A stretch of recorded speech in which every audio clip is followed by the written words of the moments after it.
I'll be one of the first to admit I didn't think we would make it past Season 4 in Battlefield 2042. But here we are, in 2024, preparing for Season 7. To my surprise, Battlefield actually posted a roadmap to Season 7 on their Twitter yesterday.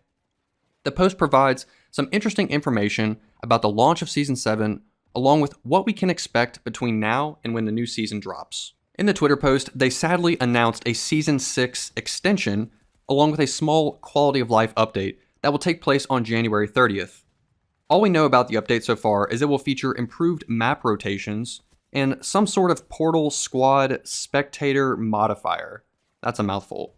I don't think this is full-on spectator mode, but maybe you can spectate other members in your squad, and if that's the case, I can't wait to spectate my random teammates to see what the hell they do all game. Following that update on February 6th, we will have the Lunar New Year event, which from my understanding will be a game mode and some new cosmetics to unlock, so nothing really special going on there. Moving over to February 20th, 2042 will start the Archangel Directive event. That will last until March 5th. During this event, we can expect another quality of life patch with update 6.4.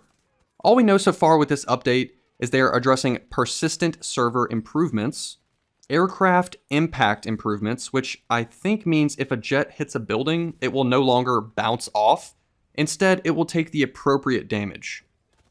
Along with more changes to the vehicle gunner direction HUD. All of those changes sound nice, but the weird part to me is this Archangel event is centered around bringing the game mode Control back into 2042. I find this incredibly strange considering I can log on to 2042 right now and play Control. The game mode is literally one of the options in the main menu, so I guess I'm just confused about Battlefield's hype around this returning game mode. Last, but certainly not least, they teased us with the first Season 7 map, which is set in Chile. The screenshot of the map features some colorful buildings that appear almost in a desert setting. Based off this screenshot, it's giving me serious Grand Bazaar vibes from BF3 or even Erica Harbor from Bad Company 2. I really hope this is a solid urban map with a primary focus on infantry, maybe some vehicles around the exterior of the map. But yeah, overall, it looks good, and I'm very excited to see the full map. I'm sure most of you know this is the first 2042 season where we are getting 2 maps instead of the usual 1. We don't have all the information yet, but I can tell you that the second map will most likely be set in the Middle East, and we can expect to see the second map around the midpoint of the new season. Also, the Season 7 reveal will be March 5th, and the full season release will be March 12th. So obviously we still have some time between now and Season 7. I figured while we were in this content drought, we could talk about what to expect for Season 7, or maybe what the community might want to see. I fully understand that DICE does not watch my videos, and nothing I talk about will make a difference in-game, but I don't care, let's speculate anyway. I think a huge talking point for the next season has to be weapons. Since Season 5, All Out Warfare has not received any additional vault weapons, which in my opinion has been a complete letdown. Yes, the vault weapons are technically worse than the base 2042 guns, but that's not really the point here. This game is starved of content, so why not give us what you have available in-game already? Yes, I know they can't copy-paste, but there are at least 10 weapons I know of that exist in Portal, but not in the main game. I don't see any reason to not go ahead and make the proper balance adjustments and throw them in the mix. Weapons like the G3 Assault Rifle, M249 LMG, or the M24 Sniper, just to name a few. I've even seen a couple of people discuss adding the 1942 guns, like the STG or the Thompson, and I'm all for it. I'd rather have more options for weapons than not enough, and right now in 2042, we do not have enough weapons. Maybe I'm wrong in thinking that, so let me know what you think about adding World War II guns being in the main 2042 game. So apart from the vault weapons, what about the Season 7 2042 guns? What are some fan favorite guns from the older games that still fit the 2042 theme? What can we realistically expect? I for one hope they add more than just 3 guns like they did in Season 6. I have a sliver of hope that they will double down on weapons, similar to how they're doing with the upcoming maps, but we'll just have to wait and see. I called in a favor from a longtime Battlefield vet who's been playing the series for years because I needed some insight about what weapons will appeal to new and old players alike. So thank you to my good friend Roto for helping me compile this list of potential Season 7 weapons. Starting off with shotguns, the MK3A1. Yes, it's another auto shotgun, but it has the flechette and frag rounds that 2042 shotguns do not have. While those ammunitions are not crucial for gameplay, they sure add to this nostalgic and uniqueness factor. Also, the weapon sounded great in Battlefield 3. Next up, the Spaz 12. Iconic factor through the roof. This gun was a feature on so many pop culture media: Jurassic Park, Terminator, The Matrix. This Italian shotgun is more than iconic on and off the battlefield, and I think that would be an excellent addition to 2042. Let's talk ARs, starting off with a classic, the AN94. If you search any real-life shooter reviewing this weapon on YouTube, you will understand why this should be in every single Battlefield game. It's the pinnacle of Russian engineering, and some claim it's the best assault rifle ever built. Also, this gun has an unsettling model when holding it. It has a very unique mag tilt, and it's extremely precise 2-round burst. How about the G3A3? This gun should have been added on day one, or at least a DLC. Like the BSVM, it can be fitted with heavier rounds and become a DMR, or stay as an assault rifle. Honorable mentions would include the F2000 and the KH2002. You can argue the F2000 is the VHX reskinned, and you'd be right, but the carcass of the weapon has the futuristic look that Battlefield 2042 deserves. Much like the MK3A1, it's a must-have for a dystopian type of theme for 2042. How about sniper rifles? We've got the M98B, L96, SV98. These bolt-action rifles are easy to introduce, and all pretty much shoot the same 338 rounds. They're all iconic. The M98B saw action in the Marines campaign in Iraq and Afghanistan, the SV98 in the Chechen War and the Syrian War, and lately in Ukraine.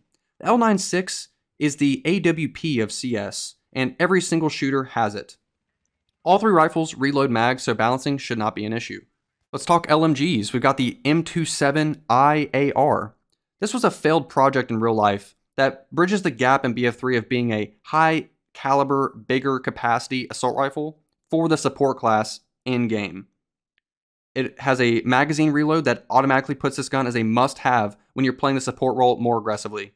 2042 failed to restrict guns per class, removing the necessity of such guns to even be in the game. We have other guns like the U100 MK5. This gun was the Asian counterpart of the M27. Again, with a mag reload, it fires 5.56 rounds, very controllable, has an option of equipping a drum mag. Also, this gun suppressed sounds so good, it's not even funny. Some other honorable mentions, we got the Groza 1, just for the sound and unique design. The Ace 23, because if you want to beam someone, it has no rival in accuracy and in the automatic rifle category. The M82A1 could be the anti-material rifle option, and it's superior because it's automatic to the NTW. Just add some ridiculous reload time, and I think it would be balanced. Other honorable mentions, we've got the QBZ95B. Even though it's a pretty shitty weapon, it has LMG and AR variation. Now that we have discussed some weapon options, what are we thinking on the gadget side of things? I was glad to see Season 6 gadgets be more focused around team play, with the addition of ammo and med pouches. I would like to see the devs continue adding items into 2042 that add value to the team, not just some random explosive gadget like the SPH launcher or the Claymore. With that being said, however, I would like to see the Small added into All Out Warfare. I absolutely loved the Small in BF3, and I'm sure many people would enjoy seeing its return. There are many changes I still want to see in 2042, but I don't want the video to drag on, so I'm just going to keep this short. I would like to see the SMG headshot multiplier adjusted to be more in line with ARs. Make the SMG headshots do more damage up close, then drop off past a certain range. In my mind, it makes no sense why a 5-meter headshot and a 75-meter headshot have the same multiplier. Reward players for hitting those up-close headshots and make SMGs great again. Except the PP29. Nerf that thing into the ground. I want it to be completely unusable. I'm so tired of seeing that weapon. Another change I would like to see is the adjustment of the breakthrough game mode as a whole. I want DICE to tweak the out of bounds lines across all the maps and give us 2 to 3 layouts per map. I know I'm being a dead horse here, but it actually bothers me that there are certain maps with unplayable locations in Breakthrough. Orbital, Flashpoint, just to name a couple. I think multiple layouts would be a great addition to Breakthrough. Irish APS. I honestly think the timer needs to go. If there is an APS placed on the ground, it should always be active. Out of 31 players on my team, there are maybe 3 Irish players. With the amount of explosive spam in 2042, I need all the APS I can get. Not to mention how incredibly easy the APS is to destroy. I find playing Irish with APS in its current state to be a constant frustration. You'll die in situations because you think you have APS, but in fact it's on a cooldown, and you die to some random explosive gadget. Vault AR reload speed. My god. Please. That last second. This goes for all the Vault ARs. The reload is just way too slow. There's like this last half-second delay when you put the mag in, you cannot shoot the weapon. Please, DICE, I'm begging you, just buff the reload on the Vault ARs, and I would love you forever, please. Last but certainly not least, vehicles for Season 7. Are we getting any? If so, how many? What category will they be in? While I don't have the exact answer to these questions, I do have some ideas for what we can expect. Popular data miners have found vehicles and badges in the game files for things like rib boats and attack jets. While these vehicles are not confirmed, it's always fun to speculate what they could add. The jets in 2042 have always felt underwhelming to me, and I could definitely see them adding an additional jet into the category for Season 7. I think a boat would be cool in 2042, but we really don't have any water maps to properly use them. But hey, maybe one of the Season 7 maps will feature a water setting. I could potentially see them adding a transport heli similar to the Hind, but without the extra cannon up front. Just something to move troops around the battlefield, not necessarily rack up a bunch of kills. We still have a couple of months to go before Season 7 drops, but I have high hopes for what DICE is planning for us. I think the new maps will be a great addition to Battlefield 2042. I just hope they can deliver on solid patch notes and weapons. I guess we'll just have to wait and see, but that's going to wrap up today's video. I hope y'all enjoyed. Thank you so much for watching. Don't forget to like and subscribe for more Battlefield and Finals content. I appreciate y'all watching, and I will see you next time.